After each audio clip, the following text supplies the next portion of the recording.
Et bonjour à tous et bienvenue dans cette nouvelle vidéo. Nous allons voir aujourd'hui comment mettre des certificats SSL et les rendre valables sur tous vos services internes. Car si comme moi vous avez plein de petits services sur votre réseau local et que ceux-ci utilisent des certificats SSL auto-signés, eh bien vous êtes comme moi certainement confronté régulièrement à ce petit message de risque des navigateurs. Et donc on va voir aujourd'hui comment créer un certificat SSL et faire en sorte que ceux-ci soient reconnus par votre navigateur afin que vous ne soyez plus confronté à ce message de risque de sécurité. Pour ce faire, je vous ai préparé un petit script que j'ai nommé Certificate Generator. Certificate Generator va vous permettre de créer une autorité de certification, une autorité intermédiaire afin de générer des certificats SSL pour tous vos services internes. Donc concernant ces scripts, je l'ai tout d'abord fait un petit peu par curiosité pour voir un petit peu les mécanismes derrière la génération d'une autorité de certification. Toutefois, je ne suis pas un grand spécialiste des best practices au niveau de la génération de certificats SSL. J'ai d'ailleurs eu déjà des retours lorsque je partageais un petit peu le travail en cours d'utilisateurs du Discord qui me disaient que là c'était peut-être pas optimal ou que telle configuration aurait pu être faite différemment. Enfin bref, voilà, ce script n'est certainement pas parfait, mais il a au moins le mérite d'être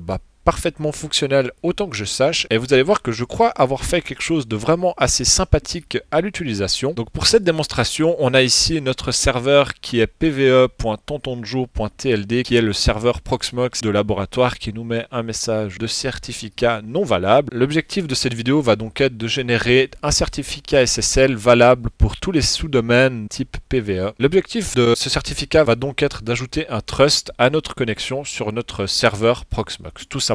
Pour ce faire, vous pouvez venir récupérer le petit script Certificate Generator sur GitHub et vous avez ici un petit peu le guide d'utilisation. Donc un des prérequis évidemment, ça va être d'avoir OpenSSL d'installer sur la machine où vous utilisez le script, et vous allez avoir deux possibilités. La première, ça va être de générer un certificat wildcard qui va rendre votre certificat valable pour tous les noms d'hôtes que vous pourriez avoir envie d'utiliser, mais également la possibilité de générer un certificat différent par serveur si vous le souhaitez. Pour commencer, venez tout simplement récupérer le script qui se trouve là. Dans mon cas, je l'ai déjà téléchargé et il se trouve sur le bureau. Et la première chose que vous allez avoir envie de faire, ça va être d'éditer un tout petit peu les paramètres du script afin que cela corresponde avec votre environnement. Au niveau de la configuration du script, vous allez devoir éditer ici la variable TLD qui correspond au fait au domaine pour lequel vous souhaitez générer des certificats. Donc dans notre cas, on souhaite générer des certificats pour le domaine tontonjo.tld. Donc on va ici mettre tontonjo.tld. Vous pouvez ensuite ici éditer un petit peu les variables. Vous avez ici la possibilité de définir la validité de l'autorité de certification. Donc dans ce cas-là, ça fait 100 ans, donc ça nous laisse un petit peu de marge. Et notre certificat sera quant à lui valable 10 ans. Donc une fois que vous avez édité ces paramètres, vous pouvez tout simplement faire enregistrer. Et je vais profiter de cette démonstration pour vous faire découvrir une fonctionnalité de MobaXterm que vous ne connaissez peut-être pas, c'est l'utilisation de son terminal intégré qui va nous donner la possibilité d'exécuter des commandes et même des petits scripts directement au sein de MobaXterm. Donc à nouveau, il est nécessaire que OpenSSL soit disponible pour la génération des certificats. Il va donc falloir vous assurer qu'il soit installé avant de démarrer le script. Dans le cas où vous exécutez le script et qu'il n'est pas installé, celui-ci va vous retourner un message d'erreur. Donc si j'exécute mon script, il nous dit OpenSSL n'est pas installé. Donc on va directement aller installer OpenSSL afin de pouvoir exécuter correctement notre script. Donc apt-get install OpenSSL. On confirme l'installation, on confirme le téléchargement.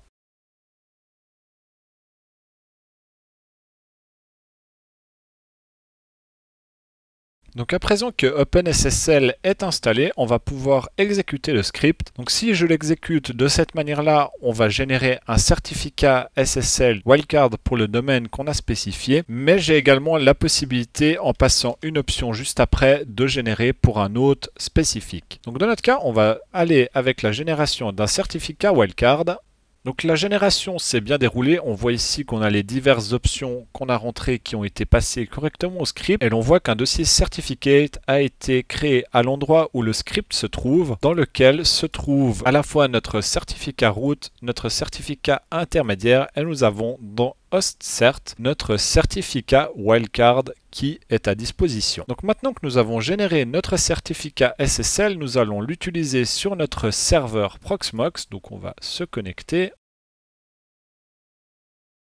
Et afin d'indiquer à Proxmox son nouveau certificat, on va venir sur notre hôte dans Certificats et on va venir uploader un certificat customisé. Donc on nous demande ici la clé privée puis la chaîne de certificat. Donc dans ce cas-là, on va ouvrir wildcardkey.pem qui correspond à notre clé privée.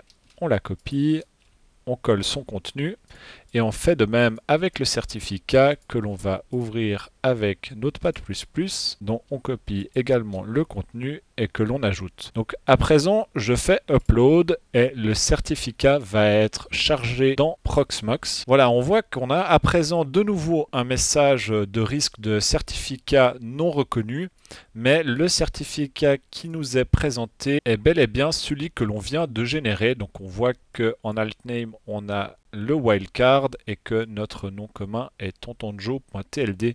Donc le certificat a correctement été rechargé, mais notre ordinateur ne le reconnaît toujours pas. Et afin que les certificats que vous avez générés soient reconnus par vos navigateurs comme étant des certificats valables, vous allez devoir ajouter les certificats root et intermédiaire à l'autorité de certification de votre PC. Et pour ce faire, comme je suis un petit peu fainéant, je vous ai préparé lors de la génération du certificat un petit pack qui contient tous les certificats qui vous sont nécessaires et même un petit script qui va vous permettre d'installer tous ces certificats directement au bon endroit sur votre ordinateur. Donc on va directement exécuter ce script en administrateur. On voit ici que les certificats ont été ajoutés à notre autorité de certification. Donc on est à présent OK. Et si on vient sur Mozilla et qu'on fait F5, on va voir que le message est bien n'a pas disparu, il est toujours présent, mais que si je me rends à cette même adresse en utilisant le navigateur Edge, notre connexion est bel et bien reconnue. On voit ici qu'on a à présent le petit cadenas de certificat valide. On nous dit que la connexion est effectivement sécurisée, donc ça fonctionne tout à fait bien sur Edge, mais pas sur Mozilla. C'est tout simplement dû au fait que Mozilla utilise son propre store pour les certificats. Il n'utilise pas celui de l'ordinateur. Pour changer cela, vous pouvez soit ajouter les certificats manuellement dans Mozilla, ce qui est plus ou moins fastidieux à faire lorsque vous avez besoin de faire ça sur plusieurs hosts, mais il vous est également possible d'indiquer à Firefox de ne pas utiliser son propre store de certificats, tout simplement en indiquant dans sa configuration sous about.config, on accepte les risques, on va venir chercher Enterprise,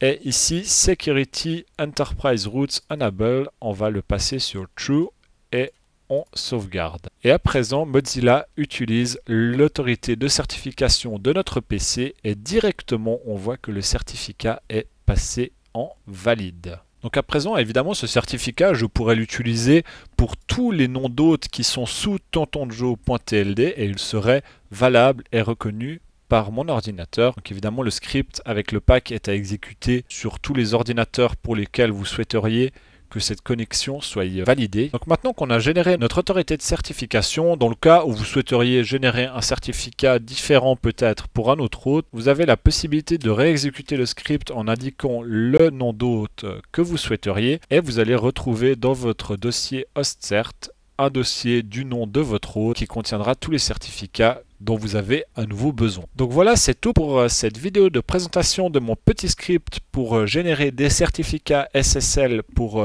tous vos serveurs ou services internes. J'espère que ça vous a donné envie de l'utiliser, de l'installer pour aller mettre des certificats valables sur tous vos services. Si vous avez eu utilité de ce script, n'hésitez pas à me le dire en commentaire. Moi, ça me fait toujours plaisir d'avoir des retours sur ce genre de choses un petit peu spéciales sur lesquelles je passe un petit peu de temps. N'oubliez pas de mettre un petit like à cette vidéo, de vous abonner. N'hésitez pas également à nous rendre visite sur le Discord de Tonton Joe et je vous dis à la prochaine.